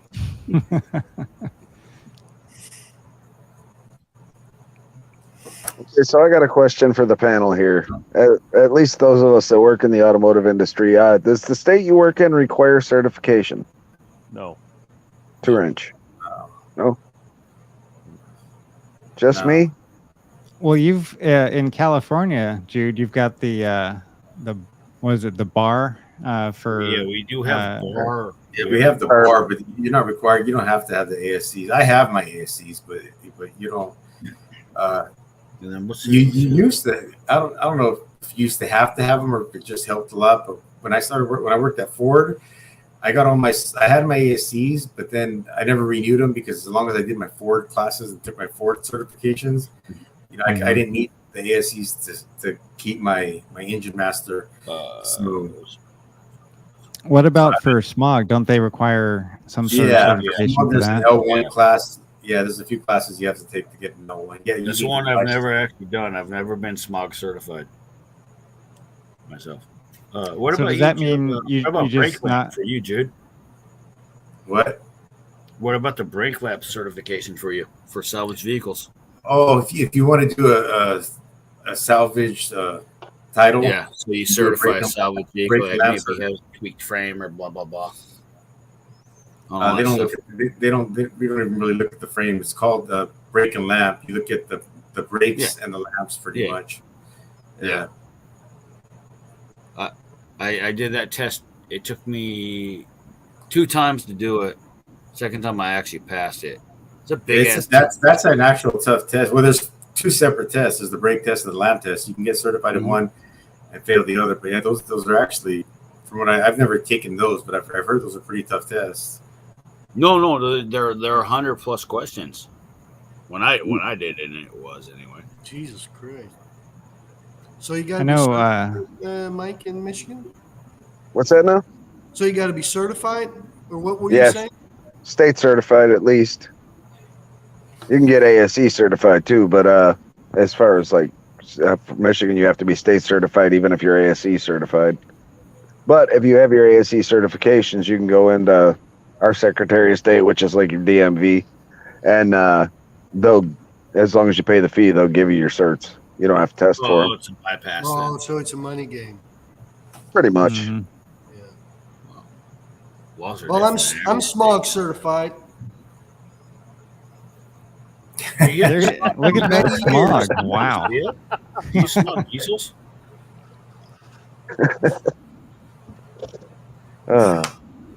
Yeah, we have No, 8 of them we have to pass here to be master certified. I'm pretty lazy. I've never taken ASE certification, mainly because every guy that I've ever worked with that was ASE certified, they kind of sucked. So I was just like, what is there really something to it? I'm not hating on anybody for doing it. I mean, like, I respect you got it. I'm just saying that the guys I've worked with, it wasn't anything special. So, People I work for pay well to be well certified. So, I mean, I'm my own boss, so I don't, right. If I want more money, I guess I work harder, or But the only certification I have is for my refrigerant license. I had to get certified for the 1234 and 134, so I can buy refrigerant. The 609. Yeah, I have that too. The little Yeah, I booklet got or the little test you take, it takes like 4 minutes, and they give you all the answers. Yeah, so Pretty much. But I got that back in the last century. But in the county I live in, you have to have a refrigerant license to buy refrigerant, to buy 1234 and 134. But the county I own my business in, you only have to have a license for 1234. It's like a county by county thing. It's fucking goofy, but We don't deal with the 1234 yet. I hear we're thinking about a machine though, so maybe. Expensive machines, man. I heard they're You ain't lying. 12, Ooh-wee. 14, 15 grand. Ours wasn't that Yeah. much. We got a The Robin Air. refrigerant's super expensive too. Yeah, it's 600 or last year. I don't know how much it was this year because I haven't bought a whole lot. We bought 2 bottles last year. It was $660 for 4.4 kilograms. So I think that's what I bought it in. It comes in a 10-pound bottle. So what do you charge per ounce when you're working on AC? Marked up 30%. So whatever 30% of the deal is, it's the pricing. So the way I have it set up, the pricing rubric in the computer, we use Mitchell 1 for all our billing software. It just has that as marked up. It's like one of those parts that's marked up 30%. So whatever So that is. $600 bottle you're selling for about almost $800 by the time it's all done. For you, Ed. But it sounds like a lot of money. Everybody out there that doesn't know this, but this is how we pay the bills. So Well, actually, if you don't, 30% markup I like is- Sergio's comment right here. but personally. we'll see. Not everything's on a 30% markup. It's like I said, it's on a pricing rubric, so it's not like you just have a flat across the board fee. Everything changes. Electrical parts change. You don't charge 30% like whenever you sell somebody an engine. You know, like nobody's gonna go and pay an extra Right. $3,000 for an engine. I mean, you have to Right. something you can be economical on. So you got to learn how to that's why I said it's a pricing rubric. So some things well, you but make you gotta higher percentage on, some things you don't. in retail. Actually, 30% is actually low these days. In retail, it's all 50% markup.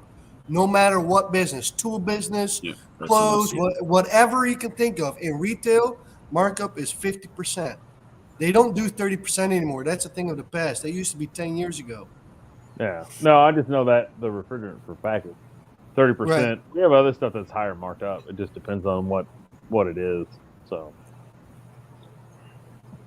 but Yeah, people hear that and they think it's crazy, man. Because they I don't know, it's just not the same. They don't understand.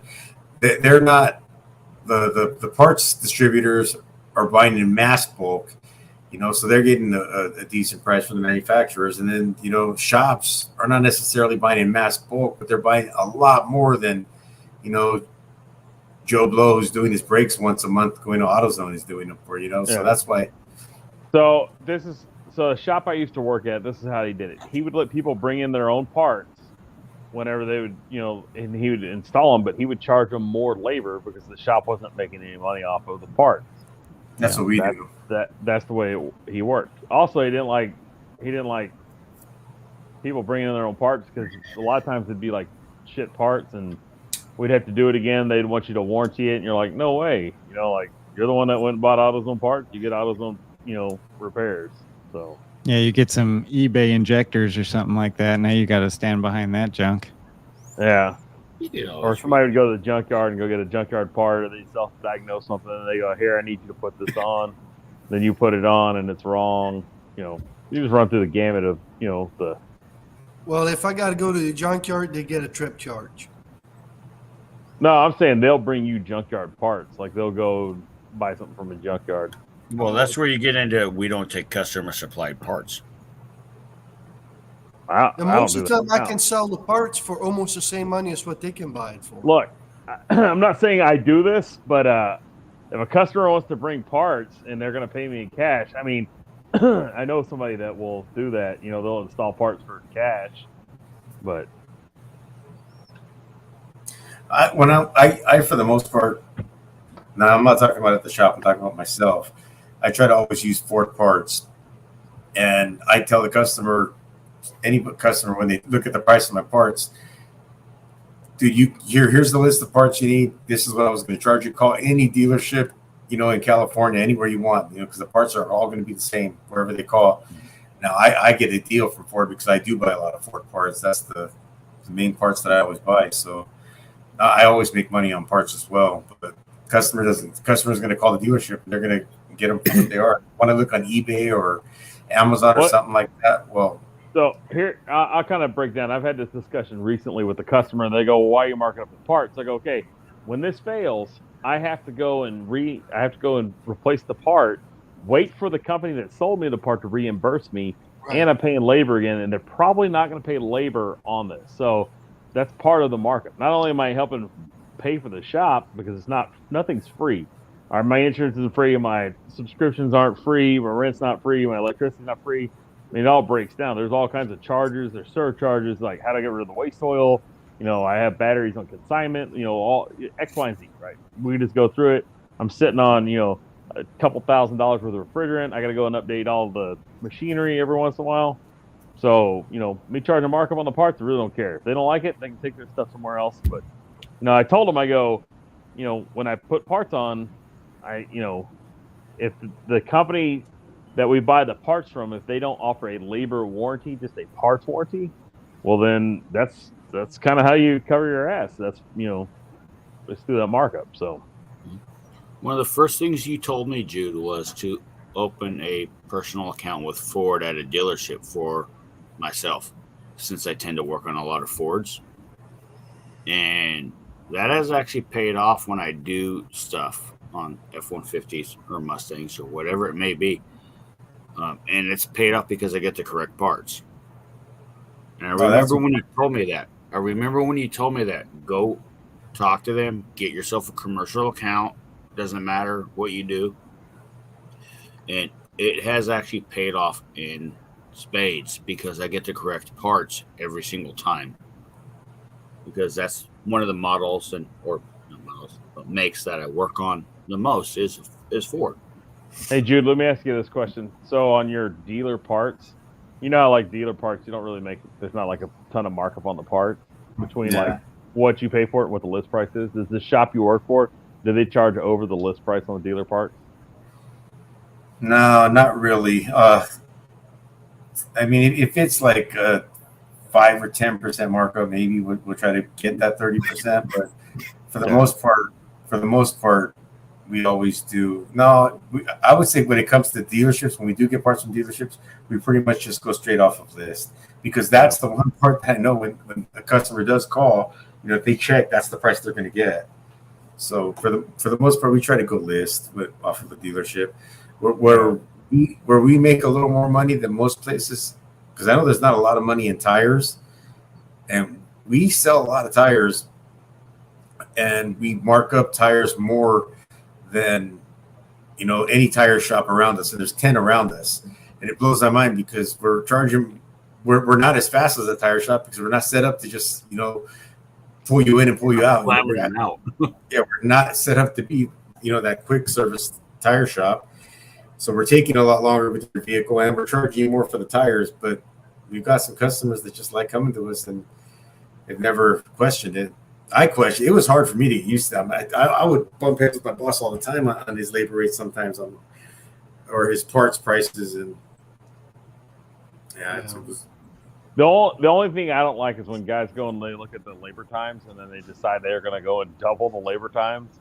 Like if you go to Proto and Mitchell or even like motor labor times, and then they'll go and they're like, okay, well, to R&R or to do a front brake job, pop off rotors and calipers, it only pays like an hour to 1.5, right? And then they go, okay, well, I'm going to mark up 2.5 because the labor time, like seriously, it's a pop off rotor brake job. You're not getting more than an hour and a half for that, Right. I don't, and here's my deal. Whenever you go and you're doing a brake job, you're like, as far as like with me, you're expected to go and pull the caliper brackets apart, clean them all up, and use the proper pin lube. And you're not just going and slapping pads and rotors on there and bailing out. That's not how we roll. So, I agree with that 100%. But it just amazes me, guys, to think that like, oh, well, they're paying for my experience. Well, you're putting freaking brake parts on. You're not saving, babies here. Like seriously, you get that shit done in 20 minutes, and you're expecting to get 2.5 hours with labor. You're ridiculous. I got told not to use an impact gun today. What? Not to use what? Yeah, by the people watching over your shoulder there. Well, manufacturers, and I still did it in front of them anyway. but I proved them wrong because I know how to use the speed controls on my gun. Trust Yep. me, I'm just nugging them up, and then I'll do the rest by hand. Here you go. I told y'all that story about why I named the channel Speeder Inch, right? If not, I'll tell you the story now. It's No. perfect time. So when I was No. in trade school, I was working in a shop, obviously, and then I was going to trade school at night and on the weekends. And so we're in like an engine class, and we have to tear all these engines apart. And so I bring my little IR 3/8 impact, and I'm just sitting there buzzing the engine apart. And then instructor comes over and he goes, "I don't want you doing that." I'm like, "Well, that's stupid. These guys got to learn how to work at speed, not just, I just sit here and like, I'm like that's stupid. It's gonna take all night just to take half this shit apart. I'm like, let's get this apart and learn something." And he's like, "Nope, don't want to use it. And don't show up again with it." I'm like, "Yeah, you're an idiot." So I came in the next week. I went and I got my speed wrench out of my toolbox, and I brought a breaker bar and that, and I was over there just, buzzing them out. And he's like, "You're such an asshole." And I'm like, these guys that don't work in a shop are never gonna know that you have to use it. You just can't go and just like, using a ratchet. You wouldn't last very long doing that. It's rough, man. I had to break Robert to doing that because he'd hop underneath with like a ratchet, and he's over there like, come on, man, grab the impact or grab the air ratchet or grab the electric ratchet. Let's go. Like, I don't have all day for you to take this bolt out. So Miguel Martinez says he tried getting a commercial account at the Ford dealer, but they're not even taking his info, and they're not giving him a discount either.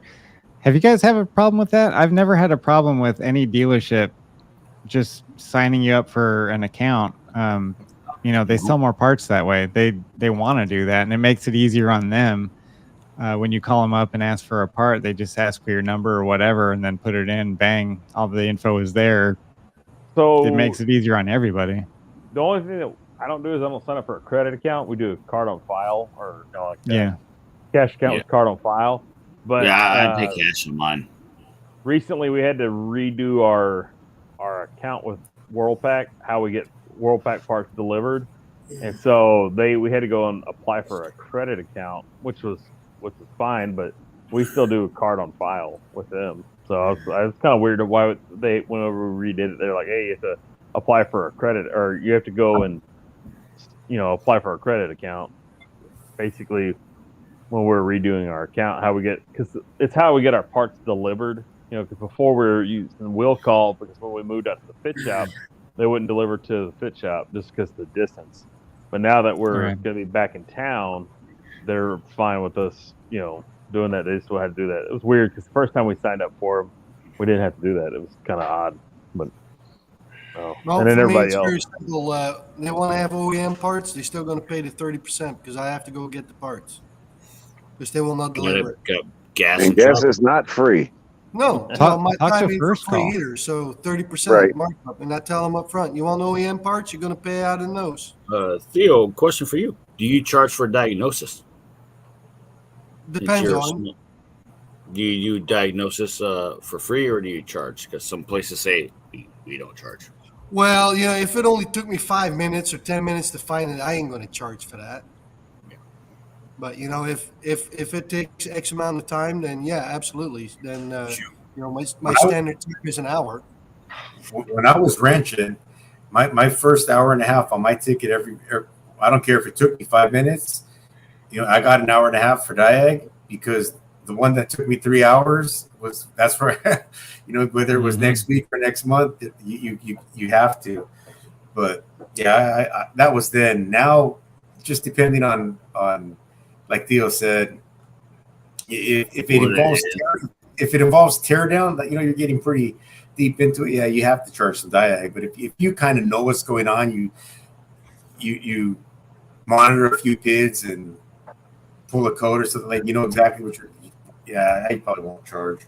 Well, if it comes in with a coolant leak and you find that it has a broken radiator or a hose clamp, yeah, I ain't going to charge for diag time on that. Yeah, that's $1.39 hose clamp, and that's $125. Right. I just tell them, give me $20, man, and we'll call it good. for the hose clamp and my time.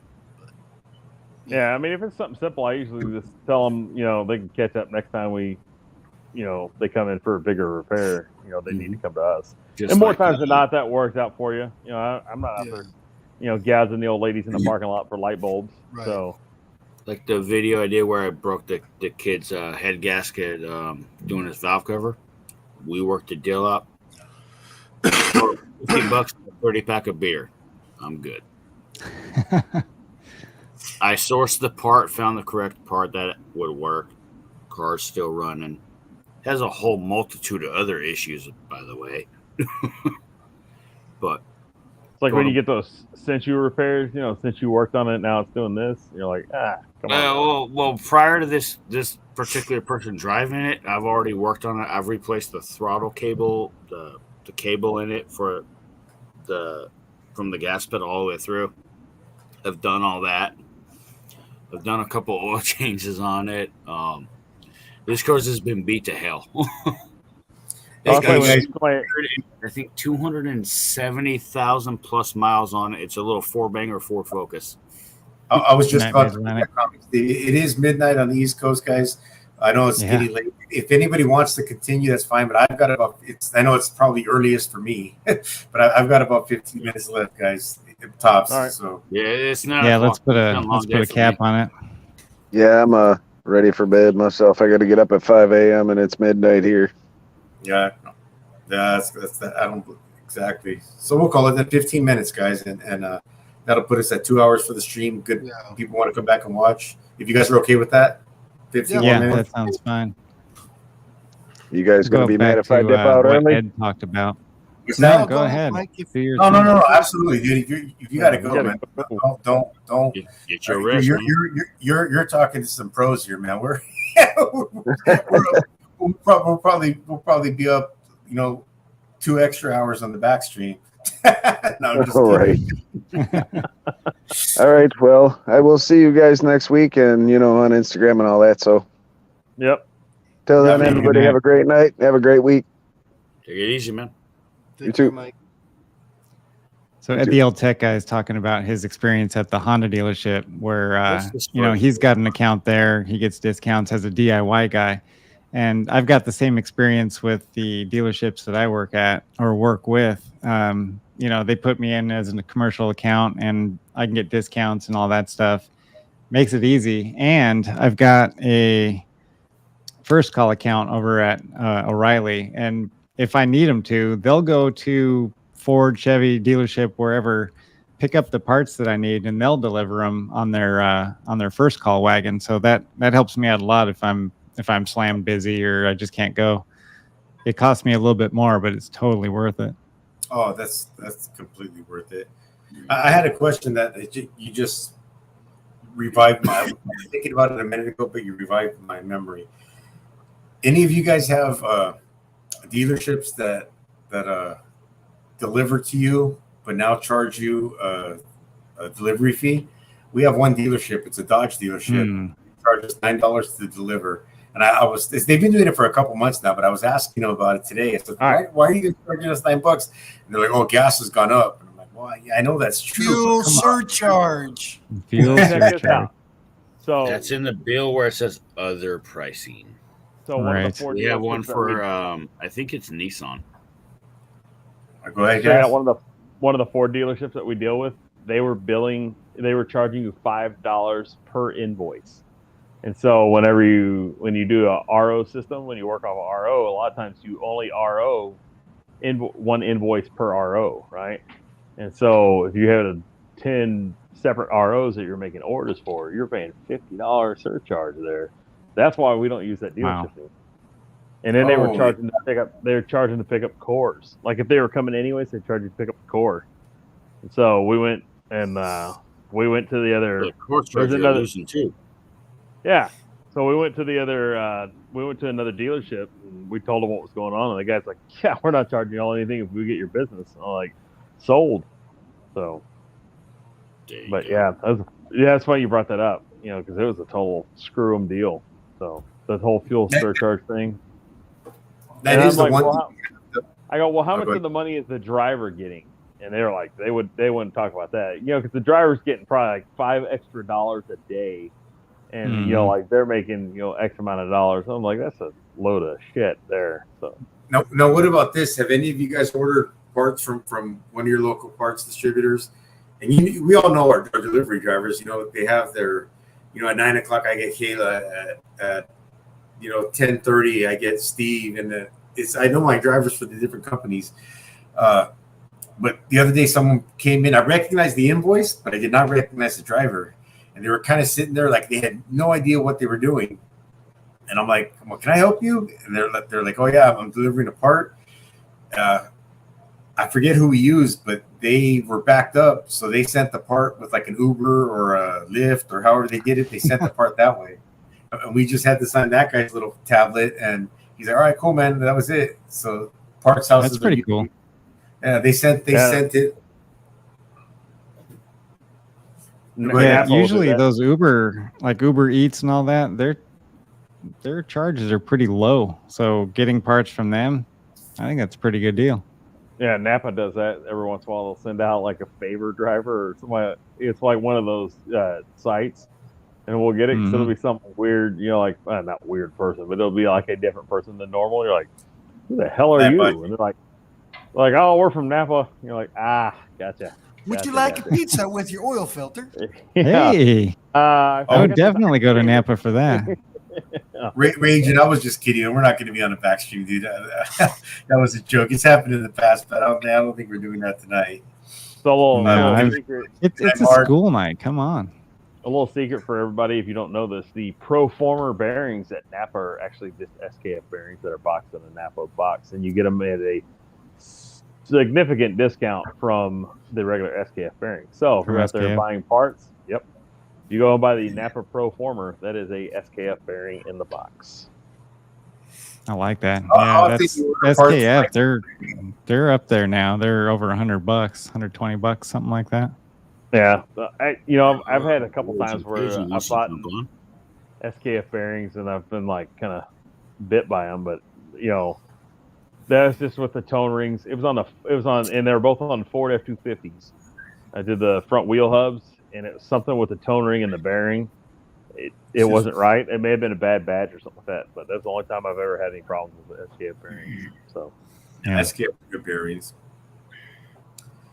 How often you order parts from the dealer and it comes with like the whoever made it from, like you could have probably got it cheaper if you bought ACENT from Worldpack or something like that. Oh, we price shop because you have a repair link, right? So you go on a repair link and you see what the price is, and then if you got a dealer part at Worldpack, and it's cheaper because until we switched Ford dealers, I think it was actually some of the stuff that we got Ford was cheaper from Worldpack than it was from the dealership. So all right, see you later. I have all my parts houses open up on the top of my computer, and I look, I run the VIN at each one, and I try to find out which place has the best price, which place has the best part. And then I always match it. You kind of know though whenever you're going and you know what you're looking for. Like when it's something common, of course. Yeah. Well, Napa always has like really good deals on wheel hubs and wheel bearings, and then O'Reilly's is where we always get our fuel filter and oil filters for the Dodges from, because they sell Mopar, and sometimes they sell it cheaper than the Dodge dealership does. So forth and so on. I mean, like when I do like ball joint stuff like that, I like, especially on trucks, I like to get the Mevotech ball joints, the TTX from Napa, because they seem like they're the most durable. They're Eric Fisher approved, and there's this idiot that lives in our town, and he destroys everything he owns. And he went through like probably 4 different brands of ball joints, and so one day we sold him some TTX ball joints, and we never saw the truck again, but it's still driving. So I'd have to assume that they survived Eric Fisher. They can survive anybody. What's that? Demolition derby driver. Oh man, if you only knew who Eric was, you're like, aha. Well, I watched my neighbor drive a Mercedes into a telephone pole and just act like nothing happened. And then, pretty good drugs, I imagine. No, that was just a good Thursday night apparently. And he's like, "Hey, can you change my tires?" I'm like, "Yeah, sure. All Go right. get them mounted and balanced, and I'll throw them on for you, man." And then I told him, I'm like, "I can't put your tires on." He's like, "Why?" They mounted. This is a real story. He had directional tires. They mounted them backwards. Wherever I've you had went, that happen to me. where the arrow is the wrong direction. I'm like, he's like, "What do you mean?" I'm like, he's like, and he asked me, he's like, "You can't do this in the driveway?" I'm like, it's not that I can. It's just I'm not fucking doing it. Take it back and have them remount them. It's that simple. Then you'll be all right. That was my first. I think that was one of my first or second radiator jobs on a Mercedes, and I hated it. It was so bad. Anything we got to do, man, just take off what's in the way to get to what you got to take off, and then remember where it goes. Yeah. Not with Euros. Yeah, No. Theo. What's the European one you were working on? That was a Land Rover. How'd that go? Fucking Brits and their designing. I swear they hang out with Ed sometimes. me and Theo are paddling on the boat right now. I'm just picking at you, Ed. Just joking. Hey Theo, Paddling that boat. if you find a Land Rover that's not leaking oil, you know what's wrong with it, right? Yeah, it's doesn't out have of any order. oil in It's out it. of oil. No more oil in it. Dry as a bone. I Yeah, can that's what attest they to used to that. say I've about- seen what they're doing. About Ford tractor engines and Detroit semi engines. It's not leaking oil, then it's out. Yep. Yep. That's how you know they're good runners, because they're sweating oil all over. It's all the horse, Yeah. all the horsepower oozing out. That's right. At least with the old Harleys that you had, the old shovel heads, when they were leaking, we just said they're just marking their territory. East Coast Ken wants to know how are WB bearings. He's got 2 of those in the mail for the hubs on the Del Sol. Yeah, I saw that Del Sol project he's working on. I don't really know about He WD. sanded it I down. have to and go had look and reboot, see. I think. I don't have a screen in front of me where I can go look them up. Otherwise, I would. But I'll look them up, Ken. And I'll give you my opinion. When it comes to bearings, it's SKF or Timken, one of the two. Depends on what you I want. like Timken. If it's semi axles and stuff like that, the bigger stuff, Timken. I don't even want to think about anything else. Yeah. That's what I put in the stems on the front end Timken, of my sure. motorcycles. Timken bearings are worth the money. Expensive, like $80 a piece. So Two like, of we them. get. No, it depends on, we because get if you national deal every with the once in a bigger while. stuff, they're actually not that more expensive than an SKF. Oh, really?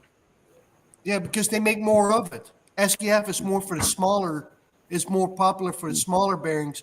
You know, Timken is really big in semi bearings and stuff like that. You know, for bigger stuff. Oh yeah. Mhm. Yeah. Front end on my Harley is, I think, 1.25 inches, 1.5 inches, something like that. I mean, I'm talking about bearings where you need. Use it. At least 1 inch. You know, something they like got sockets like this for the nut. that. Yep, I got. Mm-hmm. I've seen those ones. I don't have those myself though. I just make something up. Well, we're running up on our 2-hour mark. We've got family here that wants to get into bed, so I think we're going to close it out here tonight. You guys did and a shop? say goodnight. Yeah, right under that Toyota Corolla that's behind me there. That's where our bed How many is. cars are behind you, Steve? How many Those- cars? Yeah, he's got sitting one? in, About he's 3 of sitting in Cass's shop right now. Yeah, the new one. I'm Yeah, testing The it new, out for the him. new. Now I can tell you what. You'll know why as soon as I post the video on it. So there's a dead giveaway. It's not mine.